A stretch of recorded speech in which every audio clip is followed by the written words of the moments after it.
No plenário, o placar foi de 8-3 para ampliar a responsabilidade das plataformas sobre publicações de seus usuários. O Supremo Tribunal Federal aumentou a responsabilidade das plataformas digitais pelo que publicam e estabeleceu os parâmetros que elas devem seguir a partir de agora. Contudo, havia interpretações distintas sobre como se daria essa nova ordem. O consenso para a tese a ser firmada se deu num almoço de 4 horas, na sala da presidência do Supremo Tribunal Federal, com a presença dos 11 ministros. Entre as preocupações, de um lado, uma ala defendia uma ampliação mais rígida da responsabilidade das plataformas para diminuir a proliferação de fake news e ambiente virtual. Outra corrente defendia mais cautela e que o assunto deveria ser regulado pelo Legislativo. Antes da leitura da tese, o presidente do STF, Luiz Roberto Barroso, ponderou que ela foi construída dentro de consensos possíveis. Como disse, não são um consenso pleno, mas refletem uma posição expressivamente majoritária do tribunal. Evidentemente, numa decisão colegiada, de consenso, cada um cede um pouco. Não é uma decisão que corresponda plenamente à posição de nenhum de nós, cada um, democraticamente fez as concessões necessárias para que o tribunal pudesse falar a uma só voz. Agora, a regra geral é que as empresas devem retirar conteúdos criminosos assim que houver uma notificação, sem necessidade de ordem judicial. Caso não façam, podem ter que reparar danos. Antes, isso só ocorria se houvesse o descumprimento de uma ordem judicial de retirada. Essa é a nova ordem. Mas entre o Supremo e a realidade, o que muda no ambiente da internet?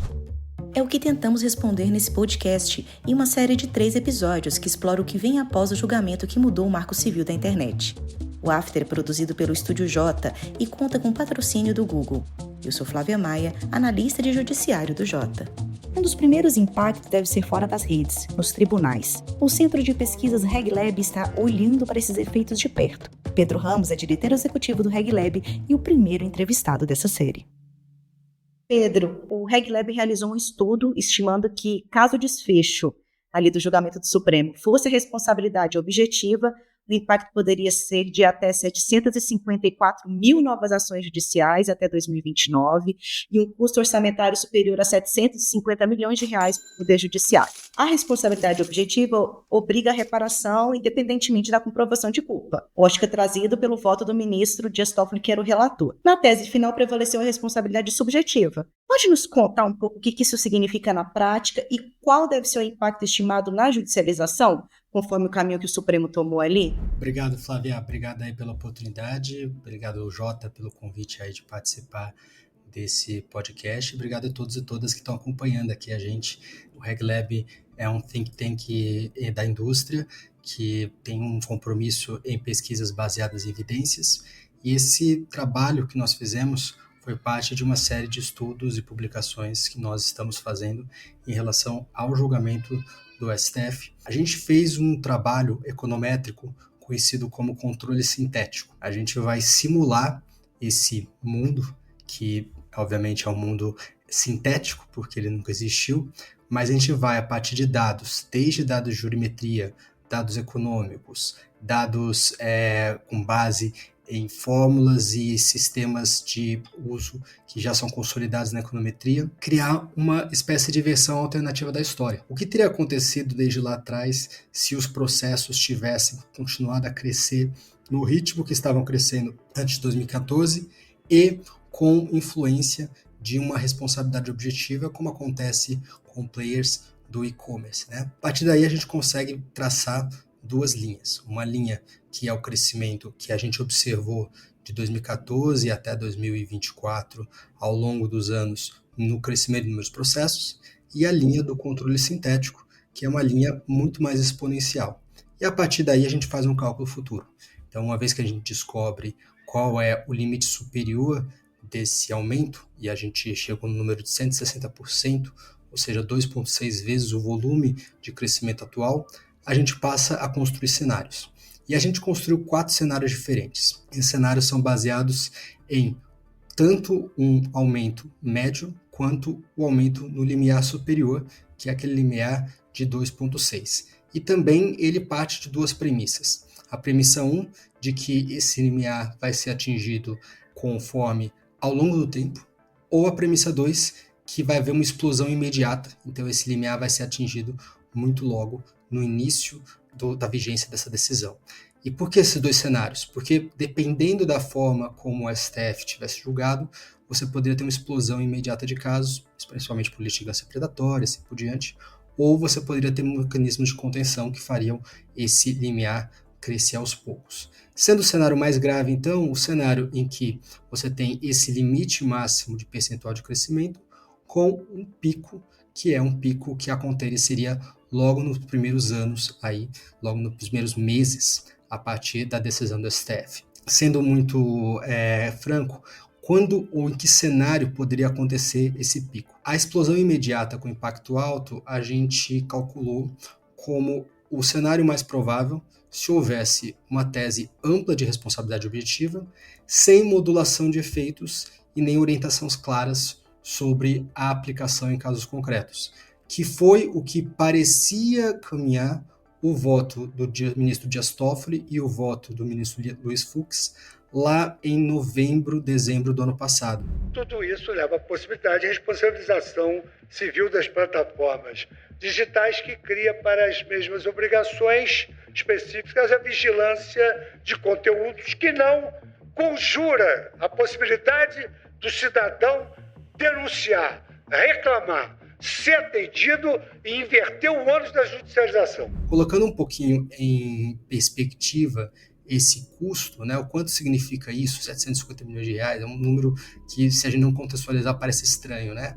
Mas ele é um custo que, por exemplo, custearia durante um ano 1.600 novos juízes, e é um custo, por exemplo, 485 vezes o tamanho de todo o desenvolvimento do sistema de inteligência artificial pelo STF. A tese que foi trazida pelo STF traz alguns pontos de insegurança. Então, são pontos relacionados ao escopo da aplicação, a quando vai se aplicar por conta das plataformas, a questão do dano presumido, chamado dano in re ipsa, né? Como isso daí vai ser colocado, e também questões, por exemplo, com os marketplaces que entraram na tese. Faz-se uma referência ao Código de Defesa do Consumidor, que é responsabilidade objetiva, mas lá na frente não tem claro se isso daí é ou não algo que está dentro do item 8 da responsabilidade objetiva, do afastamento disso, né? Então a gente hoje, olhando esse cenário, eu diria que a gente está muito parecido com o que nosso cálculo viu do cenário 2, tá? O cenário 2 foi o cenário de explosão imediata com impacto moderado. A gente tem hoje uma tese com hipóteses bastante amplas de notice and takedown, em que não há tantos critérios claros aí em relação a isso. Não existe também uma delimitação das teses sobre a questão da configuração do dano moral presumido, que era uma coisa que já vem sendo um problema no judiciário há muito tempo, e principalmente a configuração desses dois problemas, né, do dano moral presumido junto com a questão de um notice and takedown mais amplo, isso para nós gera uma oportunidade, melhor dizendo, um oportunismo que se mostra para a litigância abusiva, a litigância que vai ser feita com o objetivo de tentar acessar o poder judiciário para exceder limites da finalidade social, jurídica, fazer abusos de direito, que é um problema gravíssimo, né? Então tem uma indústria enorme disso, e a gente já começa a ver um movimento dessa indústria que vai focar nos players impactados pelo Marco Civil para esse aumento. É um aumento muito inferior aos 750 milhões, a gente está calculando um aumento de próximo de 250 milhões de aumento do custo judiciário nos próximos 5 anos, mas é um aumento expressivo no número de ações, né? Então, se esses cálculos se mostrarem corretos nos próximos 5 anos, a gente está vendo aí um aumento de aproximadamente 250 mil ações para as empresas que são afetadas pelo Marco Civil na internet. Então, a gente não está falando também só daquelas 2 ou 3 empresas que estavam no julgamento, mas a gente está falando de algumas outras, inclusive marketplace, inclusive outras empresas de conteúdo, que são afetadas direto ou indiretamente pelo artigo 19 do Marco Civil na internet. Pedro, a regra geral de responsabilidade das Big Techs passou a ser o artigo 21 do Marco Civil da internet, né? Esse dispositivo, ele determina a responsabilidade das plataformas em disponibilizar o conteúdo. Antes era restrito ali às publicações que violassem intimidade, por postagens, né, com cenas de nudez ou atos sexuais. Mas o artigo 19 foi mantido ali para os crimes contra a honra. né? Não bastará uma queixa no caso de injúria ou difamação. Essa diferença é suficiente para mitigar algum aumento de judicialização? Ela é uma diferenciação importante, já que, sem dúvida, a questão de crimes contra a honra, combinado com o dano moral presumido, seria o pior cenário em termos de explosão de litigância, mas não é suficiente, especialmente porque a gente está falando de casos que são muito amplos. No caso de crimes contra a honra, injúria, calúnia e difamação, a retirada depende de decisão judicial. Os ministros entenderam dessa forma para proteger a liberdade de expressão, cabendo à justiça decidir.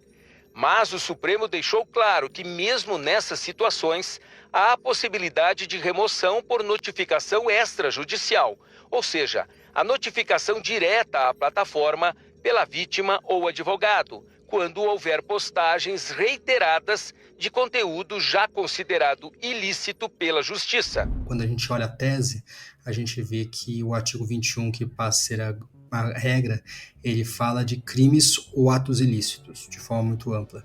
Então, a gente olha alguns crimes e atos ilícitos que são extremamente, como pode dizer, subjetivos. São coisas que você tem uma dificuldade muito grande de poder dizer se aquilo é ou não uma questão que deveria ter uma análise mais cuidadosa de um juiz, de uma autoridade.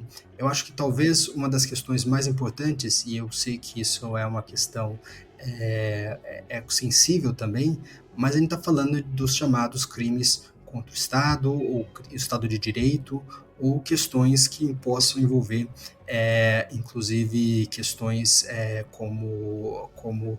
Acho que o principal ponto, na verdade, pode ser esse, um bom exemplo, né? Então, um bom exemplo é isso. Será que eu dizer que eu odeio um político ou odeio alguma pessoa, ou que eu quero ver determinadas pessoas ou determinadas coisas em Brasília, não de uma maneira grosseira, de uma maneira rude, isso daí entra numa questão de uma conduta antidemocrática, isso entra na questão simplesmente de um discurso tosco. Acho que são questões que são sensíveis, né? E eu acho que a gente começa a ver esse tipo de coisa. A gente pode ver também esse tipo de coisa acontecendo com fraudes online. Então, qualquer tipo de fraude online que normalmente são praticadas por terceiros podem vir a ser atribuídas para as plataformas com base nesse artigo 21. Então, eu fico um pouco preocupado com a amplitude disso e com essas brechas que provavelmente vão ser usadas para uma litigância abusiva. E veja, eu estou reforçando bastante a questão da litigância abusiva, porque eu também não tenho uma visão radical no sentido de achar que ninguém vai ser beneficiado com essa questão. Eu sou cético, mas eu também acredito que, e por isso que eu foco muito nessa questão da litigância abusiva, que vai haver pessoas que vão utilizar isso de uma forma abusiva de direito para poder fazer seus dinheiros, fazer seus enriquecimentos indevidos aí. Então essa para mim é a maior preocupação e para mim o maior ponto em aberto dessa discussão no STF. Então a judicialização não deve diminuir, né, Pedro, nesse primeiro momento? Não deve, assim, e de novo, eu acho que o ponto que talvez seja importante dizer, eu acho que o STF, ao longo dessa discussão, e não só o STF, eu acho que boa parte da discussão política, social, em relação a isso e tal, confundiu dois temas que, embora sejam semelhantes, não deveriam andar juntos, né? Que é a moderação de conteúdo versus a responsabilidade das plataformas. Quando a gente fala de responsabilidade civil, a gente está falando de uma questão jurídica, normativa, uma questão de casos concretos. Quando a gente fala de moderação de conteúdo, a gente está falando de governança digital. Achar que a gente vai atacar ou mexer na responsabilidade civil e, por conta disso, alterar a moderação de conteúdo, eu acho um pouco ingênuo. Eu até ia te perguntar sobre isso, né? Porque nos votos se falou muito de moderação de conteúdo, no fim o que mudou é a responsabilidade das plataformas, e eu queria entender como esses dois temas se tangenciam e o que os separa, né? Eu não tenho nem dúvida que a gente pode, que existe uma intersecção entre eles, claro, a gente está falando de responsabilidade, na maior parte dos casos, por conta de uma moderação que foi mal feita, uma moderação que não foi feita de forma correta. Mas olhar a moderação somente pela lente da culpa ou da responsabilidade civil é limitar muito o problema, a questão, né? O debate é muito mais profundo. É um debate que envolve a arquitetura da internet, a arquitetura do espaço público, o limite da governança digital, como a gente encara a questão da ideia de democracia digital, em como usa isso daí. A gente precisa tomar cuidado, porque aumentar a responsabilidade das plataformas não é a solução perfeita e não vai resolver a questão do moderação de conteúdo. Eu estou muito curioso de ver daqui no próximo ano quais vão ser as conquistas disso. Será que a gente vai ver uma internet muito melhor? A gente vai ter uma internet muito mais com menos conteúdo tóxico, com menos abusos? Será que a gente vai ver uma internet com mais responsabilidade? Pedro, a indisponibilização imediata, ela não é obrigatória em todos os casos, né? Mas quando se trata de crimes contra a democracia, racismo, pedofilia e outros crimes que estão ali num rol taxativo que o Supremo trouxe, a tese fala da responsabilidade para conservar esse tipo de conteúdo, né? E não vai ser de forma isolada, mas devido a uma falha sistêmica. Trocando em miúdos aqui. Isso dá segurança sobre os critérios que deverão ser adotados para a remoção do conteúdo e também para o judiciário enfrentar a questão quando ele for acionado? Eu acho que não, tá? E eu vou trazer um problema de interpretação que para mim é bem claro, tá? Então, ele fala que nesses casos deve haver a disponibilização imediata do conteúdo, independentemente então de uma notificação. Então, entrou aquele conteúdo, sai, se ficar, não é claro também no documento, na tese, minutos, horas, dias no ar, o fato de você já é responsável independentemente daquela notificação. Aí vamos pegar um dos itens super amplos lá, crimes contra a mulher. Primeiro que a gente já tem uma dificuldade de entender o que aquilo lá vai ser no caso concreto. O crime contra terrorismo, que também é uma coisa que, no caso concreto, pode ser uma coisa super difícil de você entender, e tem que olhar o contexto e tudo mais. E aí, logo em seguida, na tese, no próximo item, eles falam que a responsabilidade prevista no item diz respeito a uma falha sistêmica. A responsabilidade dos provedores de aplicações de internet prevista neste item diz respeito à configuração de falha sistêmica. 5.2. Considera-se falha sistêmica imputável ao provedor de aplicações de internet deixar de adotar adequadas medidas de prevenção ou remoção dos conteúdos ilícitos anteriormente listados, configurando violação ao dever de atuar de forma responsável, transparente e cautelosa. Então é que vem a questão, né? Se eu encontrar um caso de algo que eu considero um crime contra a mulher, ou um crime contra de terrorismo, ou qualquer ato antidemocrático, e eu, a partir disso, notificar a plataforma, ela tirar aquilo lá depois da minha notificação, ainda assim a plataforma é responsável por isso? Bom, provavelmente não, porque aí fala-se da falha sistêmica. Mas o que é considerado a falha sistêmica? Que a adoção de medidas adequadas. Mas será que se a gente tiver 100 casos, 1000 casos, o quanto isso daí vai ser considerado a falha sistêmica? E a partir daí, quem vai, nesse caso, poder acionar as plataformas dizendo que a plataforma teve uma falha sistêmica? Eu acho que isso é um baita problema, porque eu já consigo imaginar uma litigância abusiva focando nisso, focando em tentar provar uma configuração de falhas sistêmicas aí junto ao judiciário, isso em toda e qualquer instância. Talvez eu tenha uma visão um pouco pessimista, não diria cética, mas pessimista mesmo em relação a mudanças nessa tese ou a partir dos embargos de que vá realmente transformar, dar uma segurança jurídica maior, sabe? Então, na verdade, a gente vai continuar tendo alguma judicialização ou muita judicialização para responder essas lacunas, né, Pedro, pelo que a gente está conversando aqui. Sem dúvida, sem dúvida. E de novo, eu não quero minimizar generalizar e nem me colocar numa posição aqui sem lugar de fala de questões gravíssimas aí que estão lá previstas: terrorismo, crime contra a mulher, discriminação por raça, condutas e atos antidemocráticos. Mas o fato é que muitas dessas condutas que estão lá, elas são contextuais no sentido de que é muito complexo a gente analisar isso e falar se é uma questão antes de uma decisão judicial, se aquilo deve ser retirado do ar ou não, antes de uma reclamação ainda. Então, se as plataformas elas têm aí um incentivo para retirar antes, eu acho que elas vão retirar antes, sim, elas vão ter. E a gente já tem estudos lá fora mostrando que países como a Alemanha, que muitas vezes é usado como exemplo, né? Infelizmente, a Alemanha não é um exemplo para isso. A Alemanha hoje é um dos países em que existe mais remoção indevida de conteúdo pelas plataformas, exatamente porque existem incentivos para retirada antecipada. Agora, Pedro, ao apresentar o acordo, né, o presidente do STF, o ministro Luiz Roberto Barroso, ele falou em uma solução equilibrada e moderada, preservando a liberdade de expressão sem criar um abismo da incivilidade.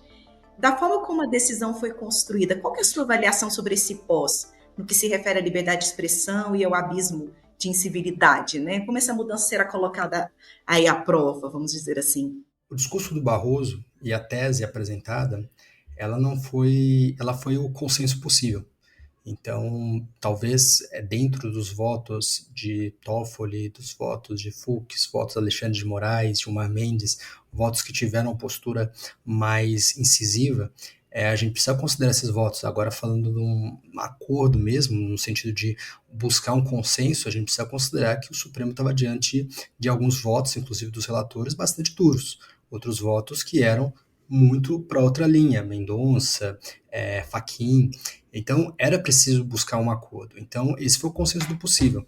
Eu acho que quando o Barroso usa essa questão, ele tenta pegar algumas metáforas que são utilizadas ao tempo todo no julgamento e tentar trazer isso para o jogo. Então, quando ele fala de liberdade de expressão, ele está falando claramente daquele discurso ou do voto do Mendonça, em menor grau, porque falou menos do Fachin, mas daquela preocupação grande com a liberdade de expressão baseada em valores que são valores liberais, valores que estão muito também na visão de alguns juízes do Supremo Tribunal Federal. As plataformas digitais se tornaram veículos de comunicação social, o que atrai as limitações à atuação do legislador ordinário, conforme previsto no artigo 220 da Constituição, que prevê a não possibilidade de qualquer forma de restrição à veiculação da manifestação do pensamento, à criação e à expressão e à informação. Também no parágrafo 1º, que nenhuma lei poderá conter dispositivo que possa constituir embaraço à plena liberdade de informação jornalística em qualquer veículo de comunicação social. Por outro lado, ao falar de abismo de civilidade, o Barroso ele também volta para uma figura de linguagem, metáforas que foram fortemente utilizadas pelos ministros que tiveram votos mais contrários. É importante lembrar que frases como terra sem lei, frases como as plataformas ampliam o radicalismo, ou são plataformas que são terreno fértil para crimes, são todas metáforas e discursos que foram utilizados. Tem o discurso de tribalização, alguns dos juízes usam esse discurso também. Existem algumas questões que passam um pouco do judicial e entram no ideológico aí. Não estou falando ideológico partidário, mas naquilo que os juízes acreditam, naquilo que está na cabeça dos juízes, etc. Então, abismo de civilidade, para mim, soa realmente o tipo de figura de linguagem que pode sair da boca de ministros que tiveram uma postura um pouco mais contra as plataformas ao longo desse julgamento e que utilizaram, inclusive graficamente, como foi o caso do Alexandre de Moraes, do Dino, exemplos aí para provocar algum tipo de reação, uma reação talvez emocional até, né? Eu até queria te perguntar disso, porque esse foi um dos julgamentos mais midiáticos do STF nos últimos tempos, né? Com uma audiência ali acompanhando de perto, voto a voto, muita discussão na internet, né? E no pano de fundo, há um contexto político, né? E de uso de internet muito diferente quando foi editado ali o Marco Civil em 2014. O RegLab tem analisado os discursos proferidos, as palavras, os argumentos usados pelos ministros durante a votação. O que vocês observaram que falam ali além dos autos, né? O que os discursos nos dizem? Acho que complementando um pouco o que você já tinha começado a nos contar. A gente aplicou algumas técnicas de análise de conteúdo e análise de discurso para os votos lidos em plenário, ao longo das semanas de julgamento e tudo mais. Então, a gente usa essas técnicas, são técnicas consolidadas no mundo de comunicação social e tudo mais, não só para tentar encontrar semelhanças entre os votos dos ministros e de alguns amicus curiae, alguns discursos midiáticos e tudo mais, mas também tentar entender essas questões ideológicas que estão por trás dos discursos, né? Acho que tem algumas coisas interessantes que a gente encontrou a partir dessa análise, né? Então, primeiro, a forma retórica como os ministros apresentam seu discurso, ela, de certa forma, prevê um pouco ou antecipa qual é o remédio regulatório que é utilizado, né? Então, você vê que os argumentos, por mais uma intervenção mais punitiva, eles usam muito a figura do pânico moral. Se dependesse de mim, o resultado desse julgamento seria outro, bastante diferente. E seria muito mais rigoroso em relação a tudo quanto aqui dito, porque, de fato, considero que uma sociedade que não cultiva os valores da ciência, da filosofia e da religião é uma sociedade fracassada. O pânico moral da falência das instituições, das redes sociais como um mal, como uma estrutura, abre aspas, maléfica, que foi usada algumas vezes. São figuras fortes, figuras importantes, mas que revelam esse pânico moral, esse pânico tecnológico aí em relação às redes sociais, e até usam de ferramentas, inclusive cherry picking, né? De, pegar questões graves, questões que são gráficas e são assustadoras mesmo na internet, e fazer com que isso pareça que isso é a maioria da internet, a maior parte da internet e tal, que é uma grande inversão um pouco da relação. Agora, ao mesmo tempo, você tem uma parte dos discursos que tem uma linha pragmática, o que eu chamo de um tecnopragmatismo, né?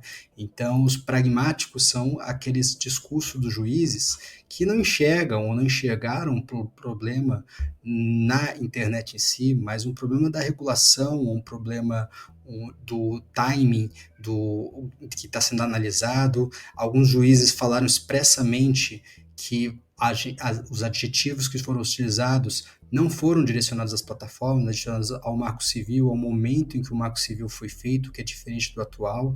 Então, uma questão muito mais pragmática de buscar consenso, de falar, poxa, a gente tem aqui um momento que a gente precisa calibrar essa governança. Também eu acho que é importante a gente pensar em o que tipo de discurso vem quando acontece aquele debate no Supremo sobre uma autoridade reguladora. Então, você vê claramente alguns ministros falando a autoridade reguladora precisa ser criada pelo Congresso.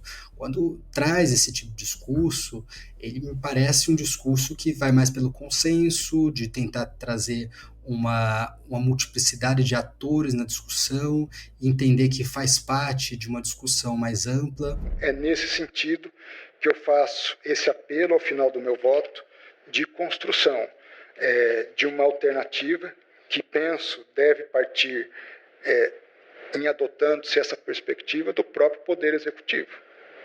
Né? Se é para se trabalhar numa questão de um órgão, mas também pode, logicamente, ter uma perspectiva aí, conforme a situação de uma iniciativa do Legislativo. Agora, quando os juízes começam a falar de outros departamentos, outras áreas aí para regulação, isso também revela muita coisa. Quando o Gilmar Mendes traz de que, olha, eu acho que deveria ser a ANPD em vez de uma outra autoridade, ou o Congresso criar uma, tudo mais, para mim isso mostra uma visão que tenta trazer um discurso ou um problema que é hoje um problema, na minha opinião, de liberdade de expressão, para um problema de controle da informação.